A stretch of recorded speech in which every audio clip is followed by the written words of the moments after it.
You're with 90.7 WKKL West Barnstable, Hyannis, the Cape's commercial-free alternative. Streaming 24 hours a day at capecod.edu/WKKL. Thanks for listening.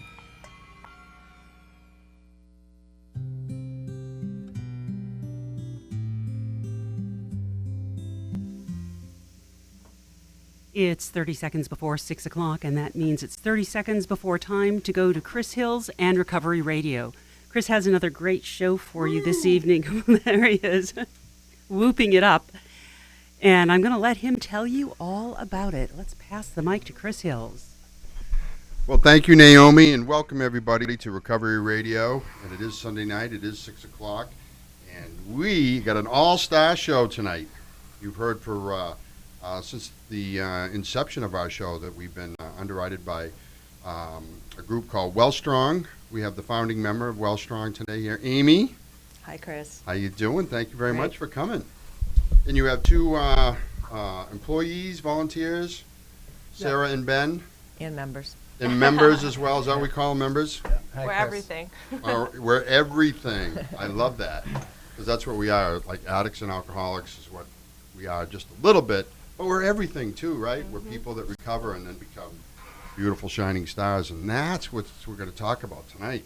People becoming beautiful shining stars through a great program called Wellstrong. All right. And you guys, it's kind of, well, I'm going to let you tell what it is, Amy. And I'm going to let everybody know that they can go on our Facebook and post some stuff if people want to know. We do have your address and stuff like that up on our website, which is Recovery Radio WKKL. And we're going to lead it off.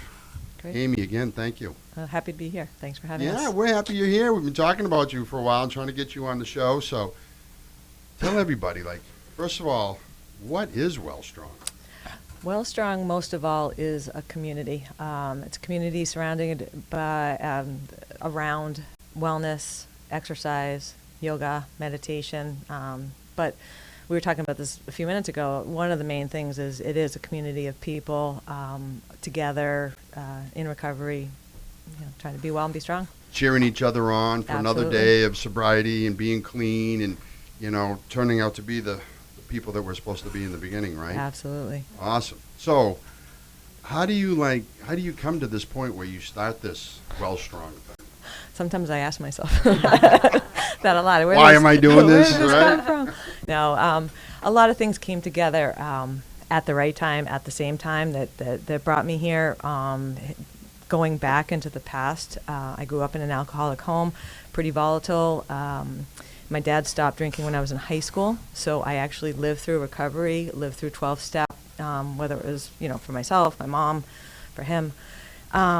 And I saw and lived the effects of growing up in that environment. While I didn't turn to drugs or alcohol myself, I had a lot of isms that I dealt with early on. So it was, part of my life. And then a little bit later, my brother struggled. He struggled with alcohol and drug addiction. Mm-hmm. And during that time, at first I was away at college, and then when I came back to the Cape, didn't see him too much, saw him a little bit, but he wasn't really part of the family, except for maybe on holidays. And I got married, 2 kids, he wasn't really around.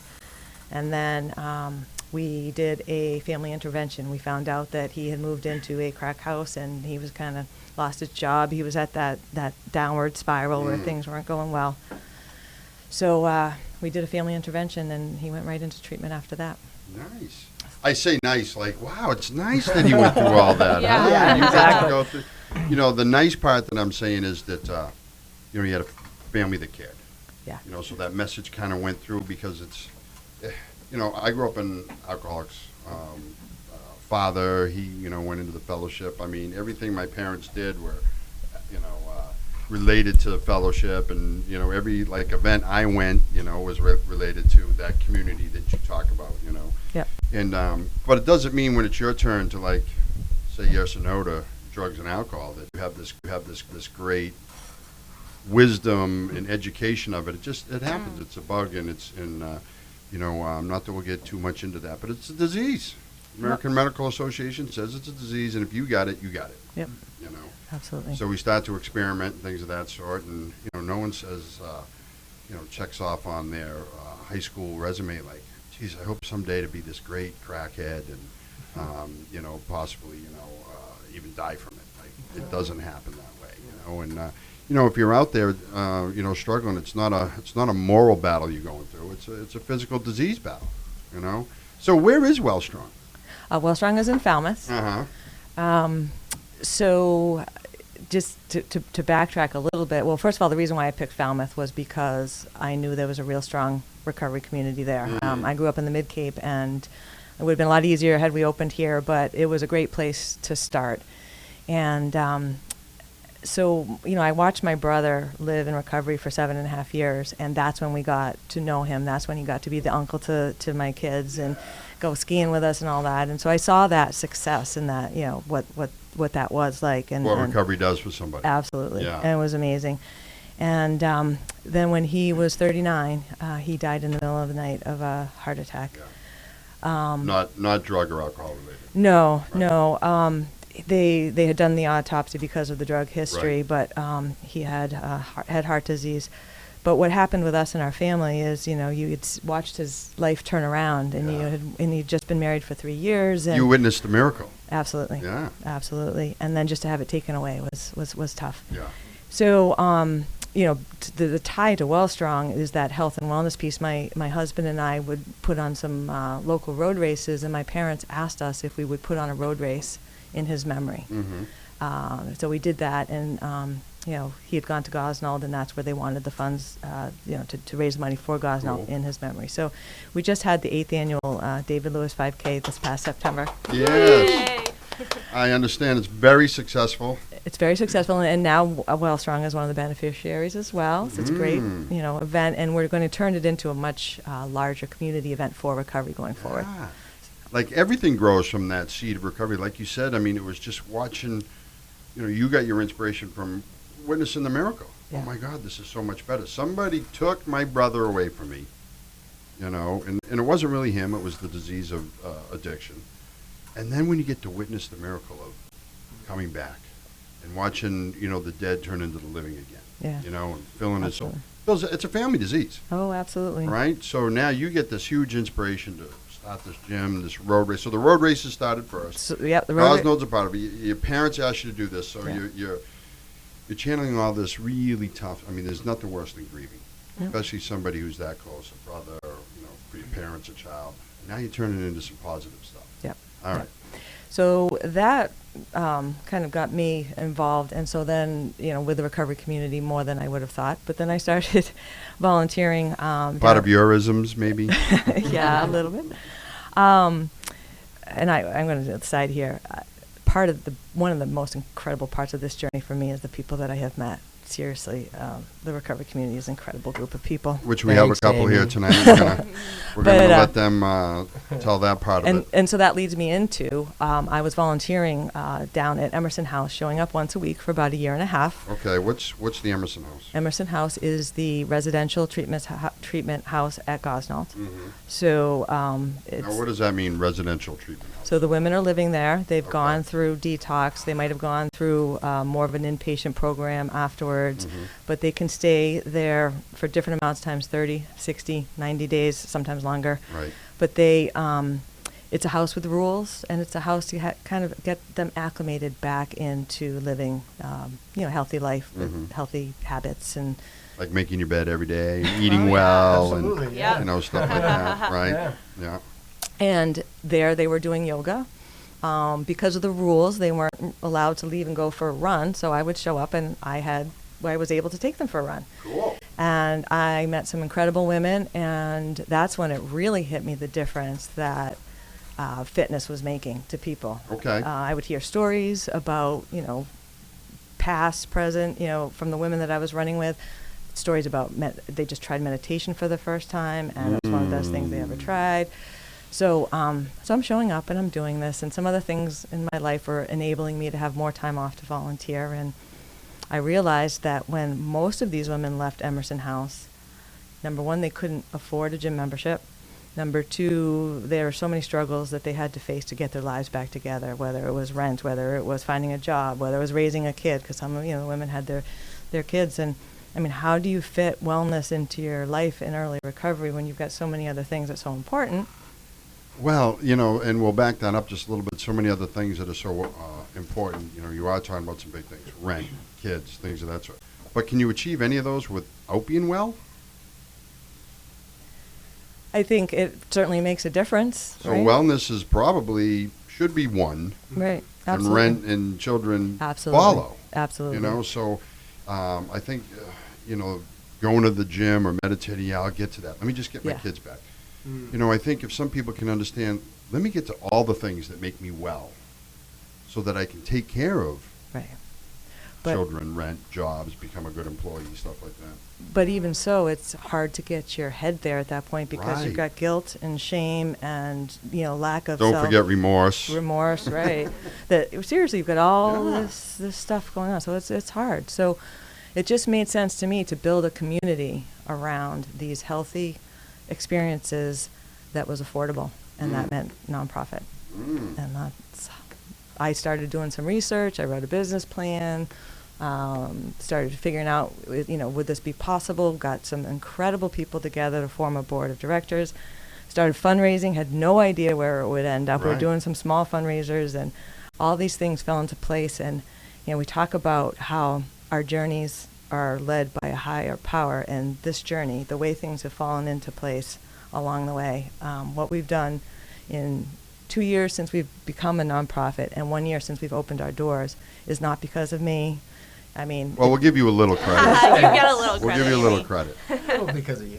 but it's a lot of things coming together and support the community as well. And don't you feel, too, once you start getting on that, what we'll just call it the righteous train or bus, okay, that things do start falling together, Oh, like yeah. the people that you ask, things of that sort. When you start living right, I mean, it's not to say everything goes well, but more things go well than when we're out there using or, trying to sneak around the back door and, True.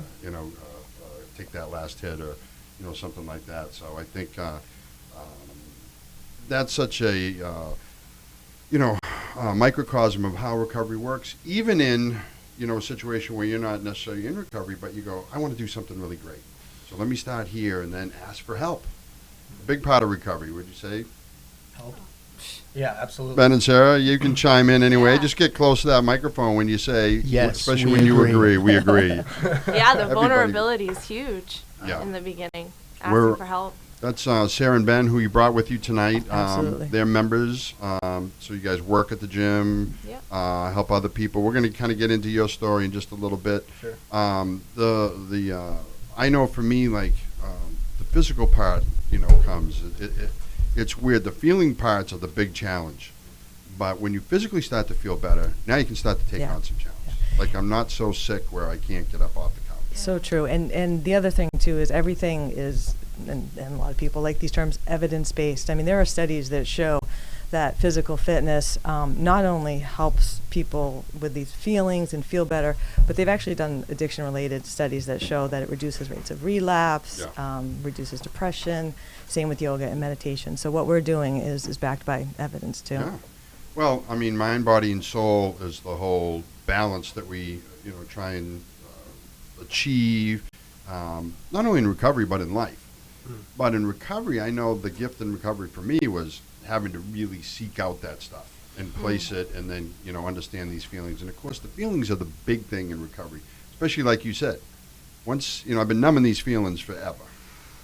Now they're all rushing forward. We had a great analogy a couple of weeks ago. Somebody said, it's like when you're drinking and using, let's say you're driving the car. This is a metaphor, like don't drink and drive and use drugs. But you're throwing every feeling that comes along in the backseat. Right? And you get all these feelings because you've been drinking and driving forever. Now all of a sudden you get clean. The car comes to a screeching halt, and what comes forward is just every single feeling you ever had. And most of them aren't that good, Like you said, the shame, the guilt, the remorse, everything that goes about. How do I start Yeah. sorting those out? And there's nothing like going for a run and feeling those endorphins and feeling the sun, beat down on you and your heart beating and the blood going through your veins. Sounds so good. I feel like running Let's right go now. for a run, yeah. I mean, it's definitely something that I feel anytime. I mean, why fitness is such a huge part in early recovery is it gives my mind a break, because it's my body's busy doing something and my mind doesn't have the time to wander and let my emotions get out of control. So, I mean, for me, it was automatically meditative when I started, and that's why it's been such a huge part of my recovery. You bring up a great point too, because a lot of people, I got to keep my mind really busy. Well, it already is busy trying to sort out these things, and sometimes if you don't have an alternative to shutting that down, it's back to the drugs and alcohol. Right. I'm raging. My head is raging. I hear all these voices. They're going everywhere. They're telling me this. They're telling me that. I'm not good. I'll never make it. Blah blah blah. Let's go for a run instead of go to the drug dealer's house or the bar room or something like that. Which a lot of times in recovery we can justify that. I'll just have to change my sobriety date, but I'll get back on it tomorrow. And you started seeing that right away. I think meeting these girls at Emerson. I mean, none of this is a coincidence. No. None of it. And I know what you do down there is huge, and it's gathering. How many members do you have down there now? Right now we have 84 members. Our membership is free for the first 3 months. Okay, and that's huge. Yeah. If it's free, give me 3. Yeah. And then after that, we're so affordable. I mean, we're not paying the bills with our membership fees, but it's okay. So then after that, we'll ask for a donation if people can afford it. So that's how you go about it. It's like a donation. Like so Yeah. they come, they can be 3. I know we broadcast. You just need 48 hours of clean time. Yep. Come on in. So how does somebody approach coming into Wellstrong, which is right on 28 in Falmouth? Yeah. Okay. The address is called Alphonse Street, but it's right on 28. Yeah. Another amazing. Right near the McDonald's, right? Kind of, a couple Yeah, buildings down. yeah. Yep. It's hard to promote McDonald's in the gym at the same time. It's true. It is a good landmark. So we talked about community. One of the things I think that makes Wellstrong different than a gym is the fact that the people like Ben and like Sarah that are sitting at the desk who have lived recovery themselves, they welcome people through the door. Mm-hmm. So we've had people just out of treatment come in and say they sat in the parking lot for a long time because they were afraid. Right. And they walk in and they are welcomed. Mm. And maybe the Come talk, on. yeah, and maybe the talk even goes to, I saw you at a meeting, or come with me, or but it's a welcoming environment. So you can walk in, you can sign up online. There's a bunch of different ways. Now, all the people that are welcoming you or being welcomed into the gym, are they? Do you hire all people in recovery? Yes, a few of our class instructors may not be, but Right. it's definitely a requirement for somebody sitting at the desk. Okay, so that they already know where you've been. You're not coming in having to because I know even calling, a Gosnold and saying I need help is they start asking you questions and you're very uncomfortable with the whole thing. And I think that keeps so many people out of recovery, walking through the doors, whether it's a 12-step fellowship program or Wellstrong. Because you come in and I'm here and you must know I'm an addict because I'm here and I can't afford to pay the gym, but I really, let it be known right now, if you walk through that door, that's a tremendous amount of courage. To go, you know what, I'm going to put down my shyness and my embarrassment and, kind of outing myself because I need to get better. Right. And you walk into these gyms and people start getting better. That's a good point, Chris, because I think that's one of the things that Wellstrong offers. It lowers that, you know what I mean? So, if somebody knows out there that there's a gym that's recovery-based, maybe those fears aren't quite as high as they would be in any other place coming in. And fear is a big thing. That's what drives us and keeps us out of there, too. A lot of people are scared about putting the booze and drugs down. Yeah. I'm afraid of what my life would be like, and if I have to start managing all these feelings and things of that sort, that's another fear. It takes a tremendous amount of courage. Recovery is not for the, for the weak. Unfortunately, it's death. That's, and I don't mean to say that lightly. I'm trying to make a statement here, for anybody that's out there, find that little bit of courage like you did. And, even yourself, Amy, too, it's okay, I'm not suffering from this disease, but I've suffered from this disease in a different way. Yeah. You saw the miracle of your brother, get his life back and kind of bring that family closer together and then have it taken away. Yeah. So, life is so precious, too. Even if you're amongst the living, but your soul has been stolen from this disease. We don't care here at Recovery Radio, if you're in a 12-step fellowship program, if it's a church-based thing, or if it's Wellstrong. Like, you guys got a fabulous thing going on. Tell me a little bit more about meditation, yoga. I know you have a little bit more of that. Like, how did you get into some of that stuff? Has that always been a part of your life, Amy? So one of the things that I did early on to deal with my crap is I became pretty type A, and this is after my kids were born a little bit older, but into athletics and training for event after event after event. And I got to the point where I got sick with Lyme disease, and I couldn't continue that level of intensity, and it took me out for 3 years. I mean, I was, without going into too much detail, I was really sick. But it was because when I was competing, I didn't have time for yoga. Gosh, you can't do that. I have to go run an 8-minute mile or 7.5-minute mile.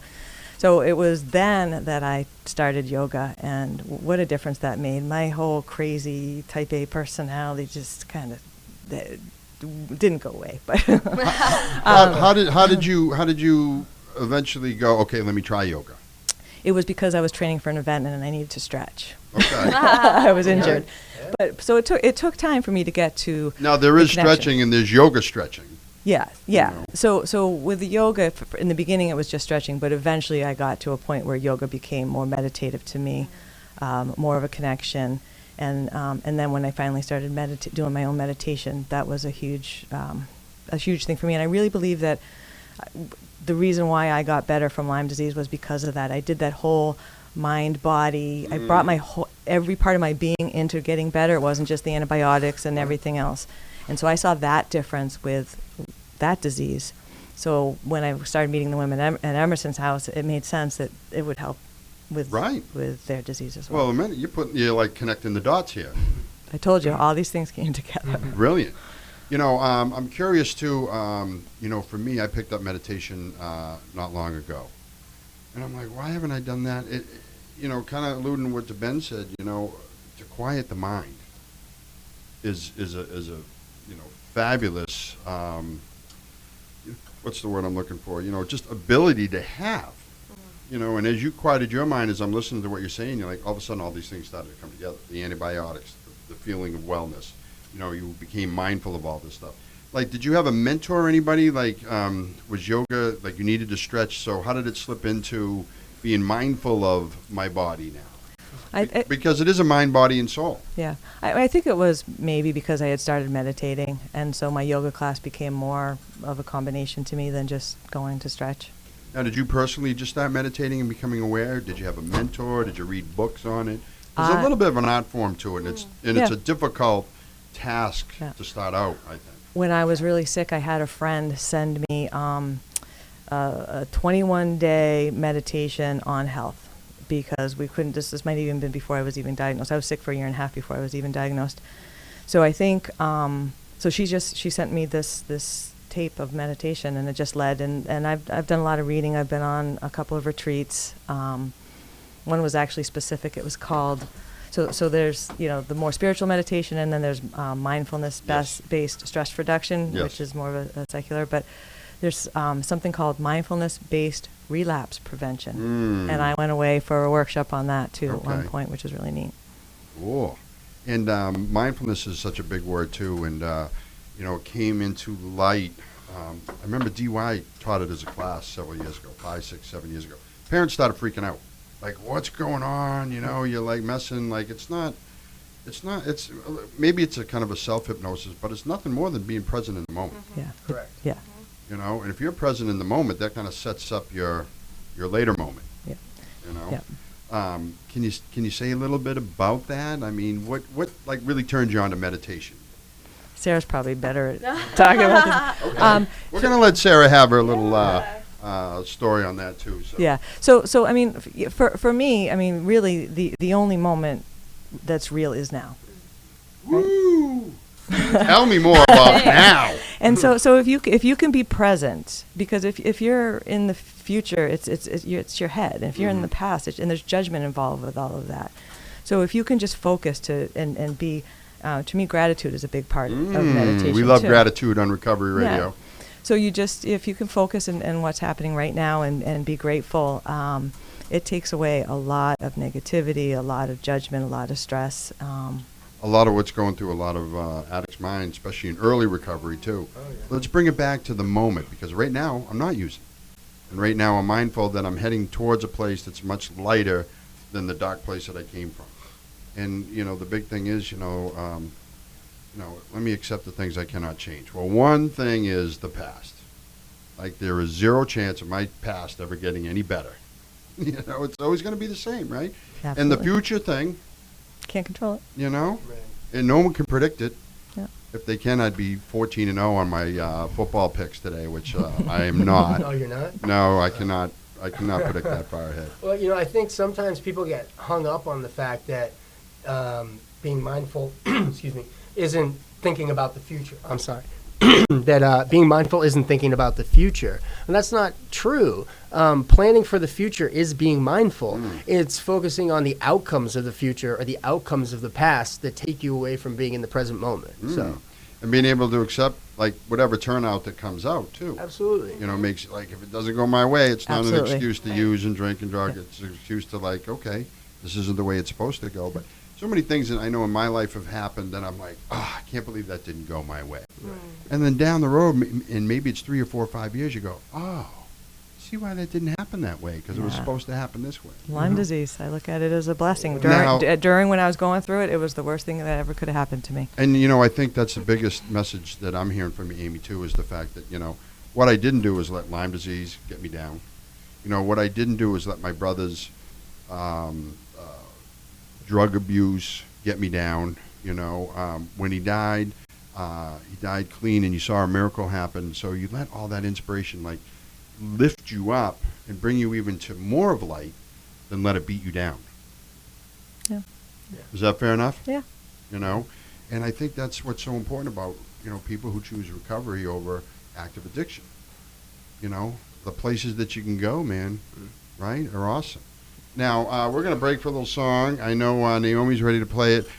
Ben, you picked this. You're a Sublime fan, are you? I am, yes. What was Been it for about? a long time. What is about this song that kind of like? I mean, it just starts off and hits off right away with a positive message. So I use it often when I'm running. All right, cool. So we're going to get into Ben and Sarah's story right after this. Amy, I thank you so much for sharing with us about Wellstrong, all the beautiful things that you're doing with that, Thank you. the people that you've involved. That community of recovery that you've started too, I think is fabulous. So if you're down that area, and if you're not, we want you to go to Wellstrong tomorrow. Be there early. What time are you guys getting there? 8 o'clock. 8 o'clock. Wow, That's you tomorrow, got it Monday. easy, huh? I'll be Yeah. there at 2. Yeah. Come see me, Sarah. And they will welcome you with open arms. Absolutely. Amy, you got a great thing going on down there. We want to support it as much as we do. I think Naomi, did you run in the 5K? No, I got inspired to try. I was there She was there. with information about Recovery Radio, this Yes. program, and I got inspired to up the 15, 20 minutes of running I do every day to the 5K. All right. All right. See, We'll see you there next inspiration year. is happening right as we speak. We're in the present with inspiration and Sublime. When we come back, we're going to hear Ben and Sarah tell us their stories, how they got involved in Wellstrong. On Recovery Radio on 90.7 WKKL, you heard STP with their song Sublime. We like to think that that's what this program is. I'm going to hand the microphone back to host Chris Hills in just a moment. With this, it's not exactly a disclaimer, but it is what we're supposed to say, that Wellstrong supports Recovery Radio on WKKL with a generous financial contribution when we wanted you to know that. We have Wellstrong people on the air because they provide such a fabulous service. And now here's Chris Hills. Yes. Thank you, Naomi. Well done with that whole Wellstrong and everything you guys do. And by the way, November 30th, which is a Friday, big open house going on down there. Yes. And so it's going to be open, what'd you say, 9 to 7 open house. Everybody can come. You can check it out. You can see the different instructors are there, which you have mindfulness, meditation, yoga instructors, as well as people that'll help you feel good and get into shape and all that good stuff. Absolutely. You know. Open for anybody just to stop by, get a tour, ask questions. Is there free food? There will be. So I imagine there's no like cheeseburgers, and it's going to be more in the healthy part of it too. We'll bring you a cheeseburger You if know, you come. I mean, I that promise. Yeah.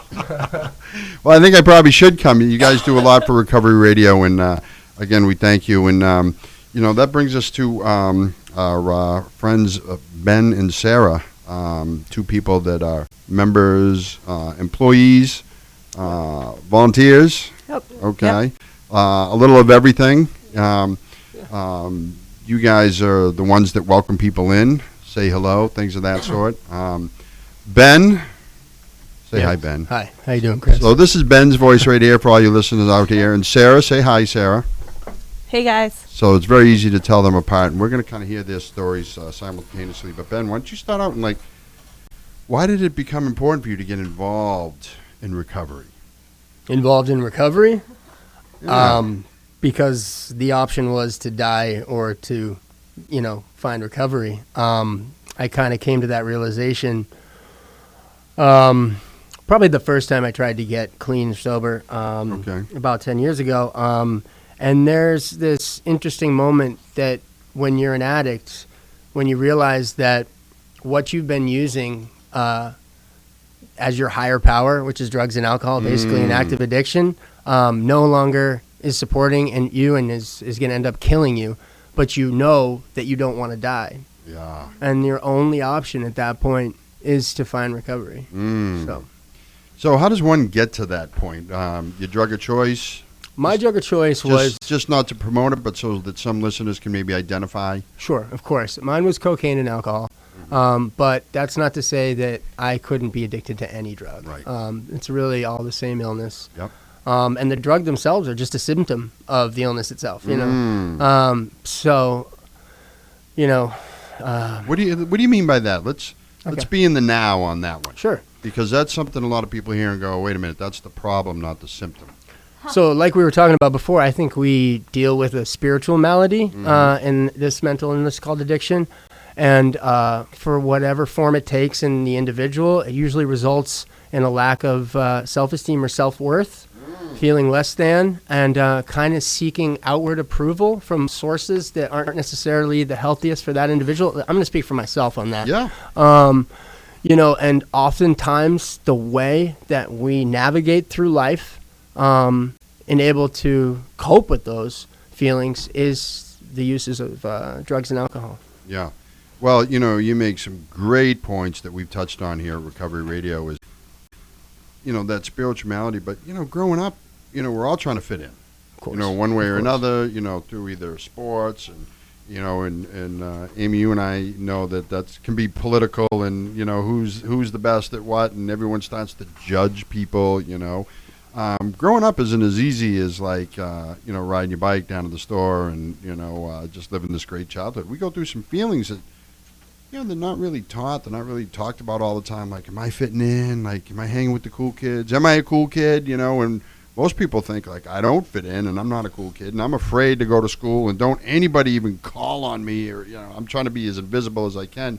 We carry that into early adulthood, and then when we have that first beer or take that first hit of Coke, it's like, I can let down some inhibitions. So, very important what you bring up there as part of that spiritual morality. Yeah, I think what you're talking about is basically the human condition, that whole growing up and kind of wanting to fit in. And I really believe that the addict has an amplified form of that going on inside them. So they're either drawn towards running towards pleasure or running away from pain. And I think that that's where they get in trouble because they might try all the things that you talked about, playing sports, dating the right person, being popular, and none of those things seem to fix that spiritual hole that they have inside.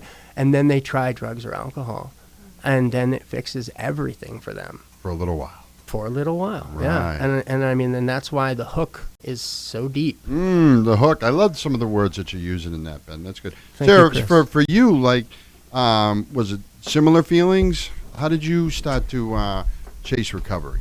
Yeah, well, so for me, recovery was the last thing I ever wanted in my life. Always is, right? Oh, man, when I was at the end of my rope and I was, stuck in that place where most of us get to, it's like I can either go on, I know this thing's going to kill me, but I also can't envision my life without it. And that was a really crappy place to be because and my ego was so big. I thought, I thought my disease was a moral issue, and if I could just think my way out of it, I'd be okay. If I could just apply enough of my intelligence, I've heard this said before. Like, I really thought it was a lack of knowledge that was keeping me drinking, when in reality it was a lack of power. And it wasn't until, I had put the drink down for a little bit that I was really able to see that. Kind of started clearing up a little bit. Yeah. And I mean, for me, like, I had been in and out of detox a handful of times, and always tried to do it on my own. And I think, and then that was another ego thing. I wanted to be able to be that one person that was like, 12-step fellowship, all this, resources, outside help. I don't need that. I got this. And, it wasn't until I was alone in my, actually my like huge moment of clarity came. I had just left another detox, and literally and I was there on my own will. I could always stop drinking. I could never stay stopped. And, I literally left the detox, and it was within an hour I had a drink in my hand, and I didn't understand why or how I was in that position again. And I just remember sitting by myself at a bar and just staring down this beer glass thinking, like, this is it. I'm hopeless. Like, there's nothing that's going to work. And I was just so naive, and I want to just, I guess just say, if you're struggling out there and you're thinking, this is it, there's so much on the other side. There's so much on the other side, but it really takes, I mean, for me, I had to be like institutionalized. I need to be removed completely from my drug of choice for 3 months. And then I lived in a sober house for a year and a half. I needed that. I know some people that don't, but for me, I had to do something different. That's really what it came down to. And what a fabulous, part of your story in that too, to let our listeners know that, it's never hopeless until there's nothing left, and if you just get that little teeny bit, even if you're sitting at the bar going, oh my God, but maybe if I do it a little different this time, like you said, and then come to that realization, I got to do it a little different, Yep. How long have you been sober? I celebrated 4 years on the 4th of July. The 4th of July? Yeah, so Who Independence gets sober Day. on the 4th of July? You get sober on the 5th of July. It was the only place they had a bed. They had a bed for me, and trust me, I was not happy to be in there. And it was funny because I was in over Memorial Day too, and it was like back to both times I was in detox. They had like cookouts. It's like this big celebration they do, but no one wants to be there. Right. Everyone's like, thanks for trying to make this a fun situation, but we're all, we're just not in good spirits in general. Listen, I was in a detox over Christmas. Oh, gosh. With little kids at home, and Yeah. they gave me a big book as a present. Oh, that's the last thing. I remember my counselor saying, this will be the best gift you ever give yourself. I remember thinking, are you kidding me? And guess who was right? Oh, in retrospect, it Right. was the biggest gift. Right? And I think that's such a huge part of your message that you're talking about right now is the fact that, you come into that point, and I already know this is killing me, but I'm too afraid to like put it down because I don't know what's on the other side. Amy, you touched on it earlier. Like, here is evidence base by all our guests that are here that there's this beautiful life on the other side. Yep. There's a little bit of struggle that we have to come to get to it, but without a doubt, evidence base. Like, when you put the stuff down, like, life gets a little better. Yep. Can we all agree on that? Absolutely. All right. So raise your hand if you agree. Oh, no one can see that out in Radio Land. Okay. Everybody's raising their hand, just so you know. So Ben, you go to these detoxes. You said 10 years. You've been trying to. How much time do you have? So right now, I just celebrated 5 months, actually. Nice. Yeah. You look good. He's pretty. I can see he's using the gym pretty good. For all those people who can't see Ben, he's fairly muscular and. I appreciate that. Yeah. Well, I mean, just on a gym sense. You know. So. How did you get to Wellstrong? Like, what was the attraction? I mean, you go into detox, for whatever the umpteenth time. Yep. You still got that hope, like, somehow I gotta fix this. Exactly. Yeah. Okay. So tell me about before you get into that. Just tell me a little bit about like that day, and maybe we can, for lack of time, just like that last time you went in. Sure. Like, how'd you feel like on day one of like walking into that place and going, here I am again? Yeah. It was really challenging. Yeah. For someone like me, because I had 4.5 years at one point, So I was basically at where Sarah's at now, but obviously not as healthy as she is now. I had let my program slide, and so when I got back to detox, I knew what was required of me, and I knew the work that I had to put in, and my disease was telling me that it wasn't going to work for me, because I had tried it and it didn't work, but that wasn't really the case. Right. And I just remember thinking to myself that I had no other option, and that to just get through this day. Yeah. And if I could do that, I could do the next thing. I could do it again tomorrow. And a big, cry from all us addicts, one day at a time. One day at a time. And we talked about just being in the now. I mean, that's everything about being in the now. And sometimes it has to be 1 minute at a time as we, start to cringe. And, I mean, how do you feel on day one? On day one, Feelings. well, I mean, it's like you said, all those feelings in the back seat come forward when the car stops. We had that little analogy we were talking about, and we're not talking about feelings from a day. We're talking about feelings from your life. Right. Because you've been avoiding them for a long time. And navigating that on your own is impossible. So, I mean, that is why a community of like-minded people is absolutely necessary. Ooh, If I could solve my own problem, I would have done it a long time ago. And I came to the realization that was an impossibility for me. So I use this word not very often, but blessed to have found a recovery community like Falmouth. What's wrong with not using that word very often? It's a little bit of gratitude. Put me on the spot. Yeah. Well, it's probably part of my recovery where I'm becoming more comfortable saying things like blessed and grateful. Which are better words than guilt and remorse and course, shame. Yeah. And it shows that my vulnerability is increasing. And I'm using words that I didn't used to use. So what's good about vulnerability in recovery? I mean, I think it's one of the keys to recovery. I mean, I think how much can you hope to get out of a relationship if you're not being honest in that relationship? So rigorously honest, maybe. Absolutely, yeah. Honesty, open-mindedness, and willingness. Those are three spiritual principles that we like to follow. And vulnerability, I think, that's a faith-based action, right? That you make. Word, yeah. And when you receive the benefits of being vulnerable, it's something like you've never felt before, especially for the active addict. So although it's a risky move, and it's very difficult to do, and some of us don't even know how. Right. Once we do it, and once we become more vulnerable, we start to see the benefits. That's when recovery starts to really hit you. Yeah. Sarah, I know earlier you were talking about I should be able to figure this out on my own. I mean, I'm smart. I got my stuff together a little bit, except for this one little issue, like the ego. Such a huge play in everybody's recovery. Like, do you need more of it or less of it? I don't want any of it anymore. I want it gone forever. But yeah, why? How does ego get in your way? The truth is, I'm human. It's never going to be completely gone, And I think this past year, that's been like the huge kind of theme in my recovery is that, I want to be perfect in everything I do in my recovery. I want it, but I'm going to fall short. The thing is, I know what I need to do to pull me back where I need to be to stay on this beam that, is so fragile. It really is. And it's what I do on a day-to-day basis. You say fragile, and I know Ben talked about having 4.5 years and then kind of let it down. Like, in your 5 years, how do you become less fragile? Well, I mean, I think it goes back to this idea of connection that, it's aligned with the vulnerability that Ben's just talking about, because I don't think we can feel connected without vulnerability.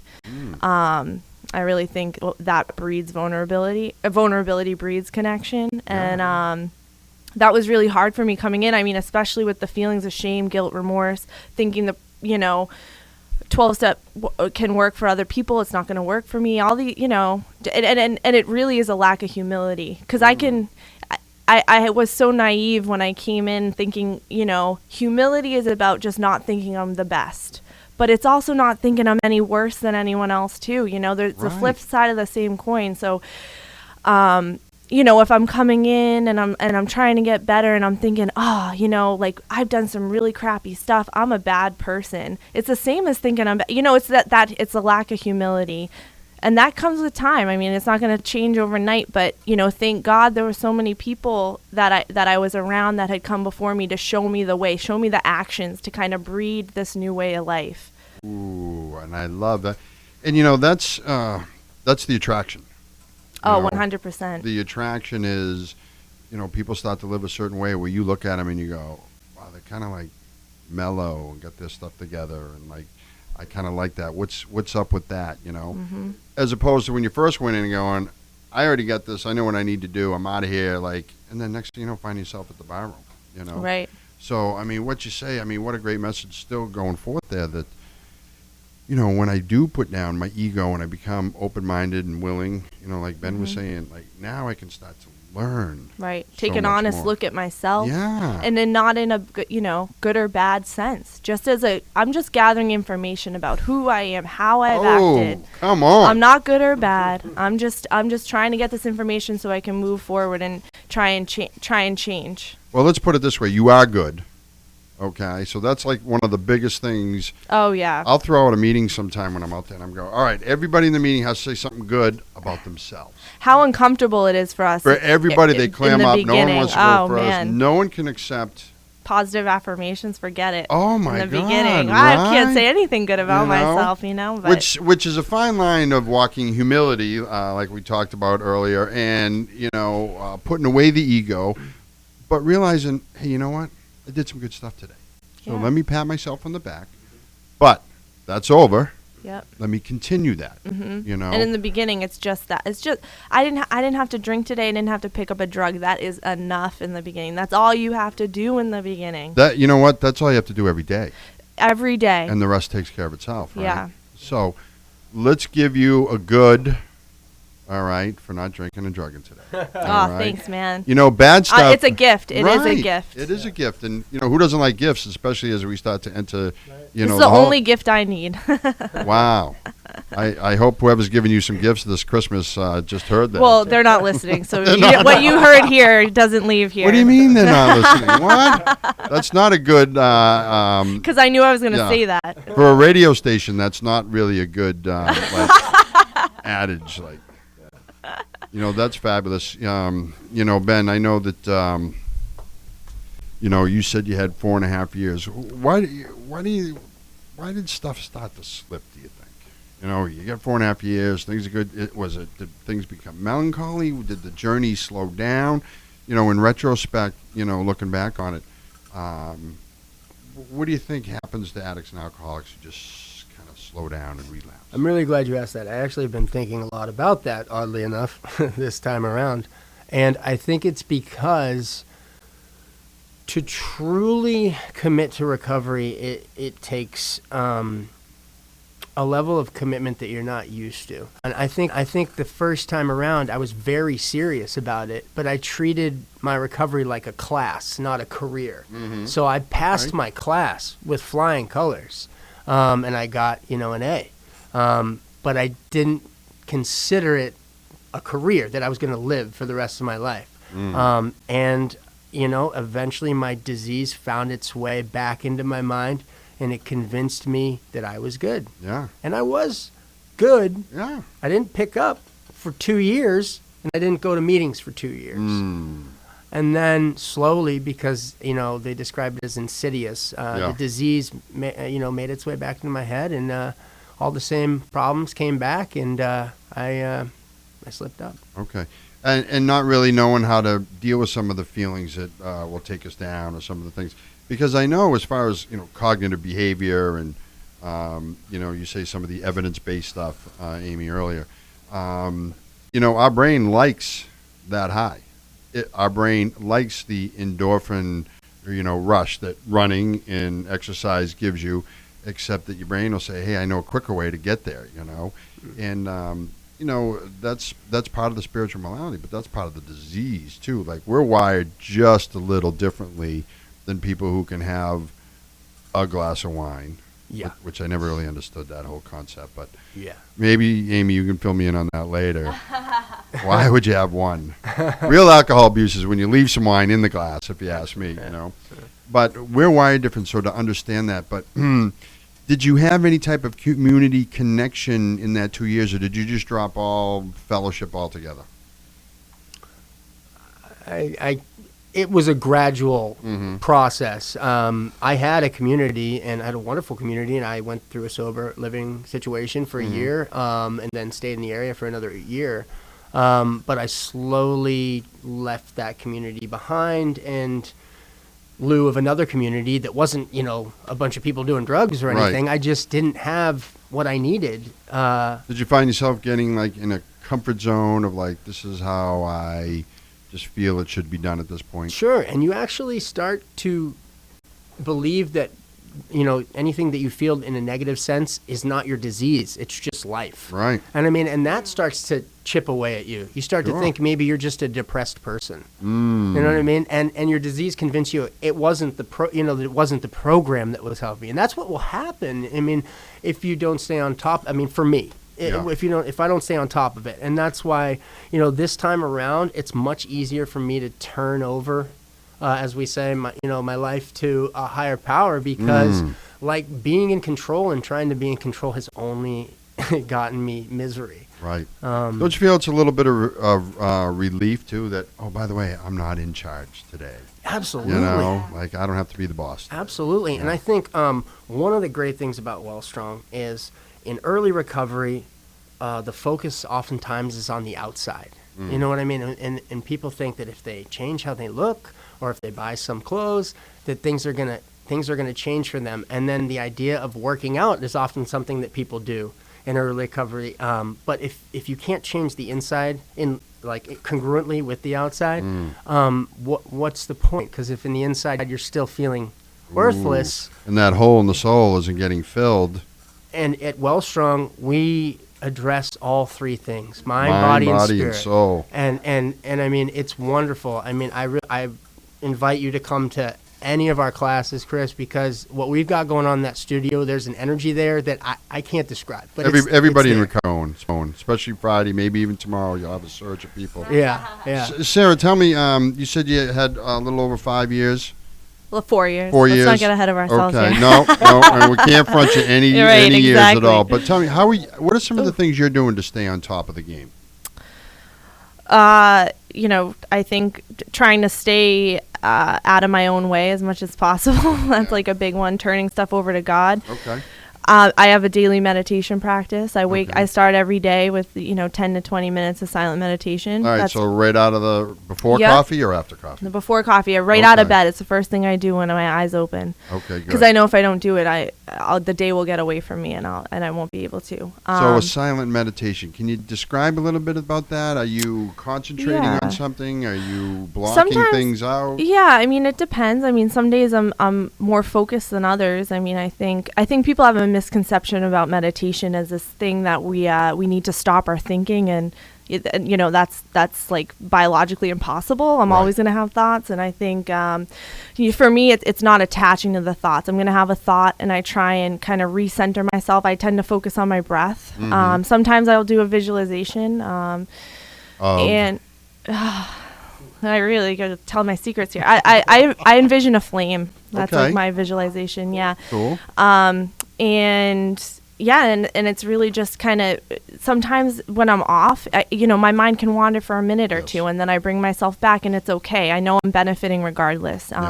Yoga is a huge part of my recovery too, and a lot of how I got involved with Wellstrong, we talk about like kind of the path being laid before us, and God kind of running the show. I was taking, I got involved in a 12-step yoga class early in my recovery, and it was super beneficial to me. And How do the 12 steps in yoga interact? That's what she does. So that's your class down there? So it's amazing how All right. recovery works, because now Tell I'm us able to about it. offer that class as a service, and so we do a meeting in the beginning, and then it's 45 minutes of yoga. Okay. So we intertwine. Like so a fellowship meeting, like a 12-step fellowship yeah, meeting. Okay. every class it focuses on a specific step. I read out of this book called book. Recovery: The Sacred Art, which is Okay. a really cool book if you're looking for something. It's Yeah. and and so I was going through my teacher training, and someone handed me one of the little Wellstrong pamphlets. I didn't even know I had never even heard of it, and I reached out to Amy, and it was a couple months before it even opened, and then I was able to start teaching yoga there when I got it.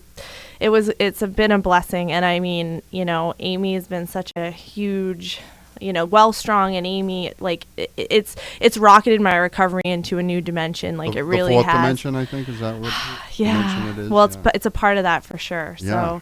So you start your day, and it starts to rock and roll with a little bit of meditation, and the meditation is just kind of focusing on something, keeping your thoughts in track, which it's helped me in the sense of I know when I have thoughts, I can bring it back to them now. I don't have to let the thought take me out. Right. And I found that it's helped me to be more conscious of my thinking throughout the day.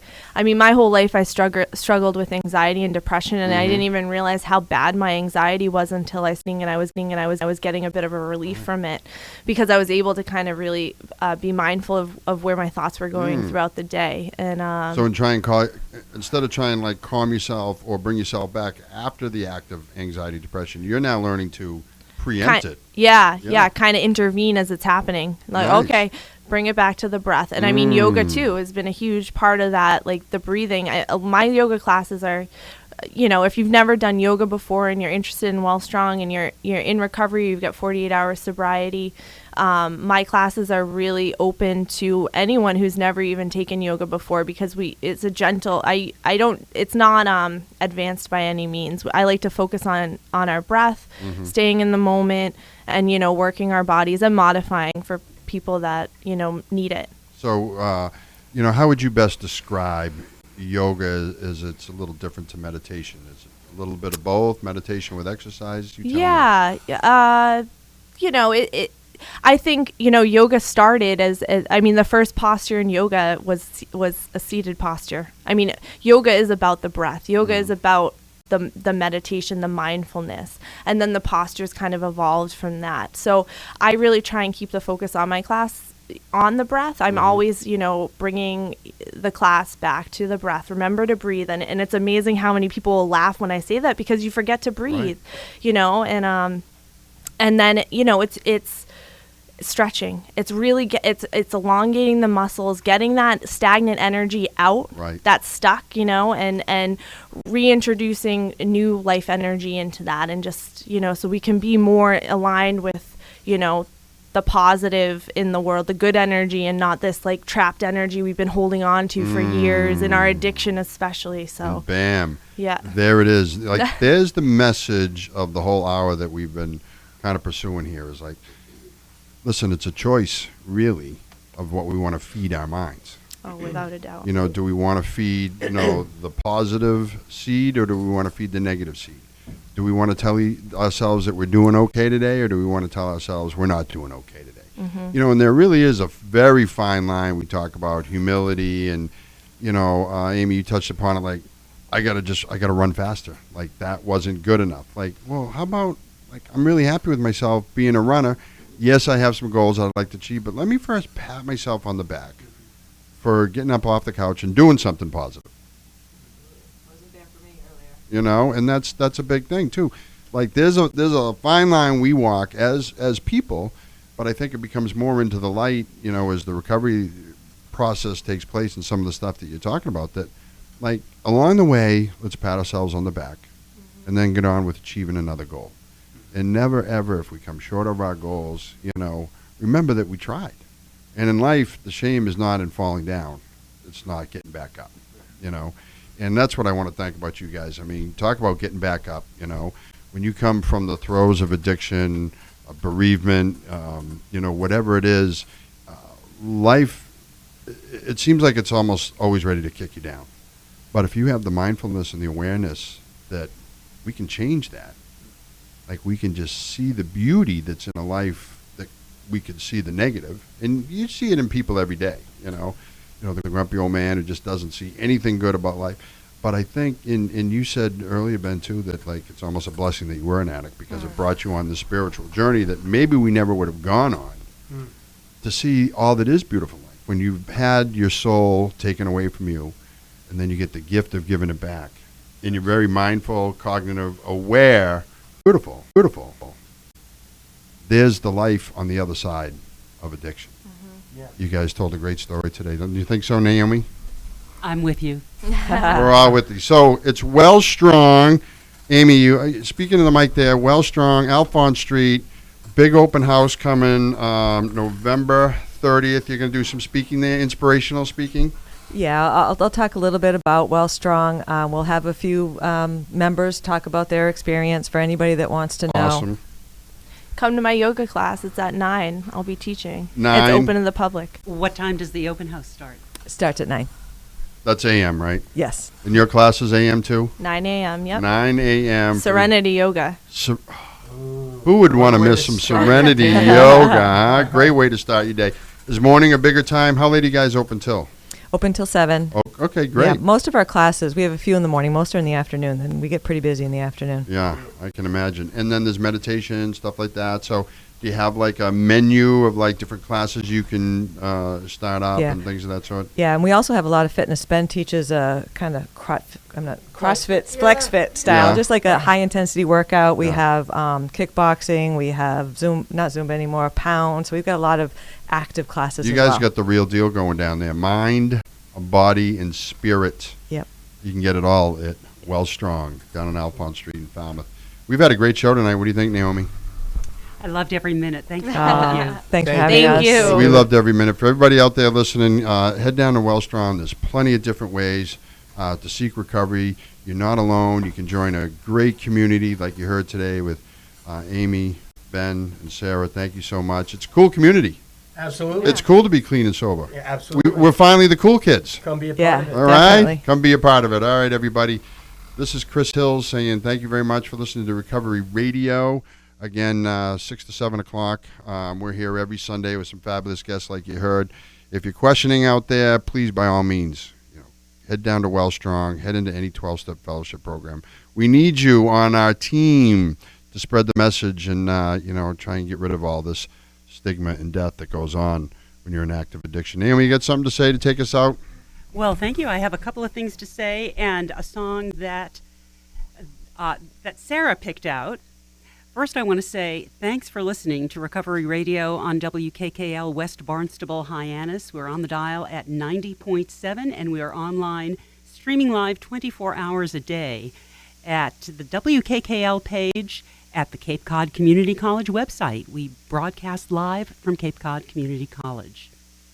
Thanks so much for listening. Oh, and look us up, Chris. We didn't talk about Facebook. We are on Facebook at Recovery Radio WKKL. Say it once, say it twice. Recovery Radio WKKL. Thanks again for being here for us.